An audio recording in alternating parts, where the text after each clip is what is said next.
বন্ধুরা এমন একটা রান্না দেখো মজার, এক থালা কি দুই থালা ভাত খেয়ে উঠবো। এই যে চিংড়ি মাছ আর কচু শাক ভালোভাবে সিদ্ধ করে নিছি, পাঁচ ফোড়ন আর কাঁচা লঙ্কা কাইটা নিছি, আদা বাটাটা বাইটা নিছি, জিরাটা টাইলা বাইটা নিছি। এখন কড়াইয়ে তেল দিয়ে চিংড়ি মাছটা সুন্দর করে ভাজা নিব।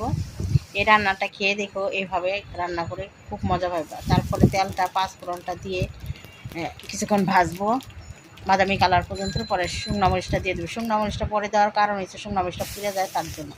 কাঁচা লঙ্কাটা দিয়ে কিছুক্ষণ কষাবো, আদা বাটাটা দিয়ে কিছুক্ষণ, কাঁচা গন্ধটা যাতে জায়গায় অল্প একটু জল দিয়ে কিছুক্ষণ কষাবো। কষানোর পর হলুদ গুঁড়োটা দিব, দিয়ে আবার অল্প একটু জল দিয়ে কিছুক্ষণ কষায় চিংড়ি মাছটা দিয়ে তেল পর্যন্ত অপেক্ষা করবো। কচু শাকটা দিয়ে নাড়াচাড়া করে জল শুকানো অপেক্ষা করবো। তারপরে ওই যে জিরাটা টাইলা রাখছি ওইটা দিয়ে দিব। আমার রান্নাটা যদি তোমাদের কাছে ভালো লাগে তাহলে সবার কাছে একটু শেয়ার করে দিও, তাহলে তোমার বোনটার একটু ভালো লাগবে। আচ্ছা বন্ধুরা, ভালো থেকে সুস্থ থেকে।